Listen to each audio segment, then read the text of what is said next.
What's your most mind-blown moment in life, where things got so serendipitous it felt unreal? Okay, maybe not the craziest, but it felt surreal for sure. Growing up, we used to spend New Year's with my dad's best friend and his family. We called him our uncle, and I always had a blast with their son that I'll call A. He showed me how to use Napster in 2000 and burn my first CD mixtape. He helped me set up my first email address. He always had the latest gaming console. I thought he was the coolest as we got a little older. As kids started doing our own thing on New Year's. Social media wasn't a thing yet, so we basically fell totally out of touch. But I never forgot how cool he was and how much he opened my eyes to technology. A few years ago, my partner and I were in Rome for the last few days of a 2-week trip. We live in North America. We were looking for somewhere to eat and decided to take a random turn down a random street. And found a random restaurant we didn't originally intend to go into. We sat down, ordered drinks and started looking at the menu. I stood up to go to the bathroom, and as I turned around, comes walking through the door. A decade and a half after we last saw each other. Almost 8,000 kilometers from home. And we both happened to walk into the same little restaurant at the same time. This was about 8 years ago. A group of friends and I were headed to a game store and were talking about the terrible drivers in our friend group. We all agreed our friend, Steve, was the worst because he was always on his phone while driving. As we pass an on-ramp for the highway, we almost get run into by a car that swerved over into our lane. As we look over, it was Steve, on his phone. We were dumbfounded. On the 50th anniversary of Woodstock, I was having a yard sale and selling some records when this older gentleman came over and asked if I possibly had the Woodstock record. I said, "Yeah, I do, but it's not for sale." He proceeded to tell me about how he had gone to Woodstock and how he married a woman he had met there and how they bought the record when it came out but had lost it. And he wished he still had it because it reminded him wife who had passed a couple years back. We talked for and I went inside and grabbed the record and gave it to him. He looked at me and said, "This is my record." I said, "Yeah, I don't think they made a different version." He said, "No, this is my actual record, look, there's my name." So I said, "Well, I guess it's yours." In short, I ended up giving back a Woodstock record to a man who bought it 50 years ago that lost. It lost 30 years ago in Toronto that I picked up a yard sale in London, Ontario 20 years ago and gave it back to the same guy who lost it on the same day as the 50th anniversary of Woodstock. I have another one. In 2017, I lost a bag containing my iPad, Kindle, and a hard drive at an airport. Went back to look for it but couldn't find it. It was already taken by someone. Anyway, in 2021 I got a call from someone claiming to have my bag. Sent me pictures as proof and said they just wanted to return it to me and didn't want anything in return. Apparently the person who took it from the airport kept it for years and eventually decided to sell it to a mobile shop. The person who contacted me was the owner of that shop. They could tell the bag and everything within was stolen because the man who brought it in didn't know the passcode to either of the gadgets. So he opened my hard drive in an effort to find some contact info and found a screenshot of text messages between me and a friend. The screenshot showed my friend's saved name and her phone number at the top. He texted her phone number, explained the situation, and she sent him my phone number.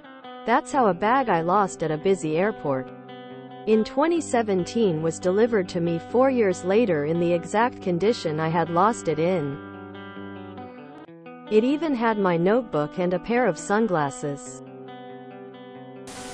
My dad passed away and I had copied his hard drive a year or so earlier just because I was afraid he was going to lose whatever was on there. It was a portable drive. I never looked at what was on there, but once he passed away in the week leading to his funeral, I Was checking every computer and box to gather pictures for the service when I noticed a file called "To My Sons," and it was a letter to my brother and I saying how proud he was of us, how much he loved watching us grow up, and just all around a lovely letter. He never told my mom it existed. I don't think he anticipated passing when he did, and it was only by chance I found it. I accidentally helped an old man find out that not all of his relatives had died in the Holocaust. I visited New York City for the first time and wanted to try to get a hold of a friend who moved there. I looked in the phone book, this was in 1994, and found her last name, which is very unusual, and her first initial. I called the person, got an old-sounding man on the phone, asked for my friend, and he said she wasn't there, but asked why I called that number. I said I was trying to call my friend who had the same last name, and he started crying and asked me not to hang up. Turns out he and his brother had thought they were the last people in the world with their name, because their father's entire family except for him was killed in the Holocaust. The man asked some questions and I gave them some general information about my friend's family. Meanwhile, he kept crying. I took his information and told him I'd keep trying to find my friend. I did manage to find her, and it turned out her dad was the cousin of the men's father. Her father, who also thought all his relatives had died, called the man and his brother on the phone and was able to get to know them very well before their deaths. I went Memphis in May back in the mid-90s. When the Black Crowes came on, the crowd surged and I got squished into another guy. We both got pushed up so hard that our feet stopped touching the ground and we just looked at each other. He ended up putting his head on my shoulder as a joke, and when it spread out enough to be comfortable we both enjoyed the show while smoking weed from a really unique wooden pipe he had in his back pocket. About 3 years later, I was moving into a new apartment in Little Rock. I noticed my next-door neighbor leaving his apartment as I was walking into mine. He looked really familiar but I couldn't place it. He looked at me funny as well. After seeing each other entering and leaving our places over the next week, he finally introduced himself and asked if he knew me. I talked about playing in bands, baseball, school, and any other thing we might have been the reason I looked familiar. After not being able to land on anything, he said hang on and went into his apartment for a few seconds. He came out with the pipe. I immediately looked at him and said, "Black Crowes?" Quote. He smiled and put his head on my shoulder. We became really good friends and hung out all the time after that. I'm from a small bumpkin town and now I live in a bustling suburb of a large metro about 30 miles away. Was eating at a Bojangles for the first time in many years and looked out the window at the road. I saw an old green single-wide trailer being towed down the road and I called my mom and asked if someone removed the trailer from the property we used to live on. She said yes, because my parents sold the property recently and the new owners had the trailer removed that day. So I got to wave goodbye to the old trailer from inside a Bojangles. It was like seeing an old friend. This happened to my brother-in-law, let's call him Mo. He's from a South Asian country and had a wide circle of friends but only one best friend, Kamal. When they were teens they lost touch when his friend's family moved to another city. This would have been in the late 90s. Fast forward to 2012 and my brother-in-law moves to Ireland, specifically to Dublin. One day he's in the city center and randomly walks into a general store to get a drink as it's a hot day. Behind the counter is a young man who seems familiar but he can't place him. As he's waiting in the queue he notices the guy also staring at him quizzically as if he's trying to figure something out. When he gets to the counter the guy takes the drink, scans it and then looks my Bill in the eye and asks, "Are you Mo?" Quote. Bill suddenly recognizes his childhood friend Q. Lots of hugging and catching up as Kamal ignores everyone else in the line to talk to my Bill. I still find it amazing that he randomly found his old best friend in a city of a population of over 1 million and with hundreds of shops more than 3,000 miles away from when they last saw each other. They're still in touch to this day. Found a handwritten letter from my dad on the 20th anniversary of his death. It was the poem, If by Rudyard Kipling when I was going through a split and feeling lost. It's now framed and makes me smile most days. Once randomly bumped into my childhood best friend in a bustling Tokyo crowd after years of no contact. Turns out, we booked the same tour on opposite sides of the world. Small world. Big surprises. Anyone else had a friendship reunion in the most unexpected place? When I was 15, my family took a vacation to Rome, Italy. I met a guy there and developed a huge crush on him. He didn't know ASL and barely spoke English, but we still managed to hang out together. My family came home to the USA, and my Italy summer was over and forgotten soon enough. On my birthday last year, my friends took me out to eat and party. At the restaurant, this cute guy kept looking at me. Then he'd look away like he was unsure or confused. It took me a second to realize who he was and I flipped out. He still didn't know ASL, but his English was much improved and we hung out and chatted via texting. We promised to stay in contact with each other and now he's part of my friend group on Discord. We were on a trip in Croatia, driving through the dense city streets, trying to find a place to park. Out of boredom I start singing Batman theme. Na na na na na na na na, and when I said, Batman, I looked out the car window and there he was. A kid in a Batman costume. I'm on this epic road trip, and I accidentally drop my favorite bracelet in a massive park. After hours of searching, feeling defeated, a bird swoops down, picks up my bracelet, and drops it right into my hand. It was like a magical moment, and I couldn't believe my luck. My family was at a park near our house. A butterfly wouldn't leave us alone. Adorable. And eventually it landed on my wife's shoulder and on my son's finger. Once it landed, we saw the coloring and realized it was the same butterfly that my Mill used to dress up as. She loved butterflies and found excuses to put on that costume. Not saying it was my Mill, but my Mill definitely believed in an afterlife, and how often does a butterfly just straight up not leave you alone, and also ignore the 30+ other people at the park? This happened about 10 days ago. I was running some errands downtown in a city of 4 million on a Friday morning. It was time for lunch and I was inspired to go to a burger joint I've wanted to try for over 20 years. I did try to eat there about 20 years ago, but they were closed when I stopped by. I sit down, order, and enjoy the local neighborhood while looking at my phone. I look up from my phone and see my brother-in-law and niece walking into the restaurant. They do live and work in this town. They've not eaten there since the beginning of the pandemic. A very unlikely situation. We had a nice lunch and a nice conversation. Went into a month-long stay at a acute mental hospital. Had a best friend of 10+ years. Inseparable, the guy that you knew was gonna be there till the end.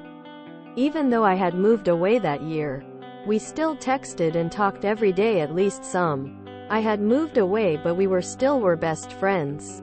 Anyway, for some reason, whether it from embarrassment or not knowing how to explain why, I didn't tell him about me disappearing for a couple weeks out of the blue. There were phones in the hospital to use if you wanted. Well, one day while I decided before bed that I'd wake up really early the next day and use the available computer to watch one of our favorite movies, and then later I'd give him a call and let out everything that's been going on. I watched the movie.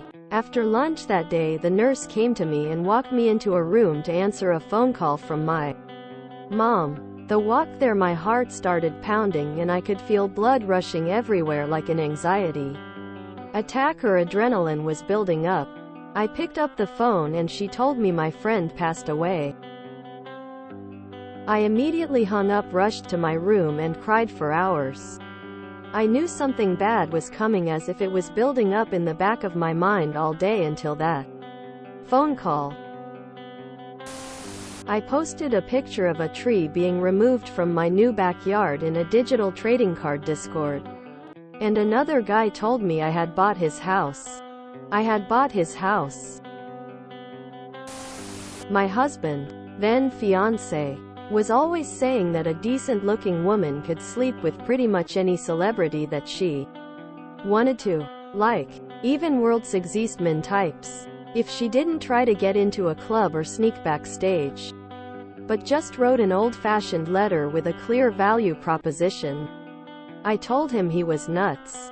About 3 months before our wedding, my favorite 90s band, with a very handsome frontman, was coming to town and the conversation came up in a not-so-serious way.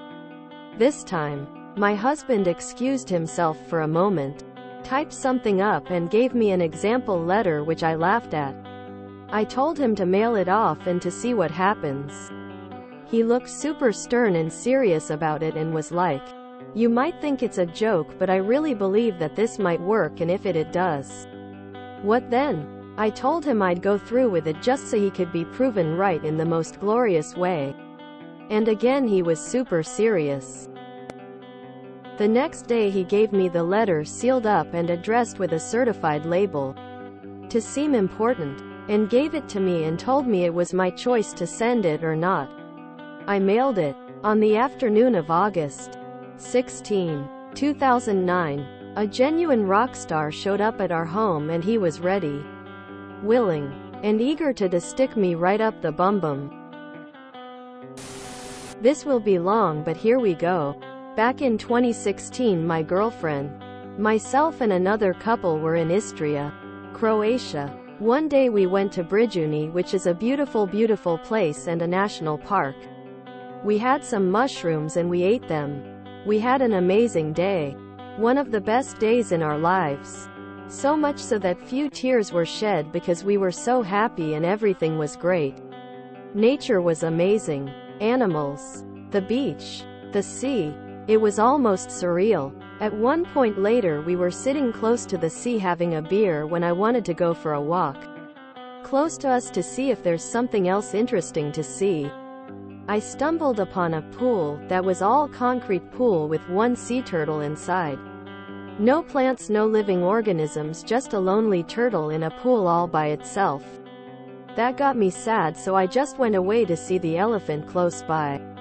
When I got to fenced area where elephant lived, I realized elephant was all alone and its partner died recently.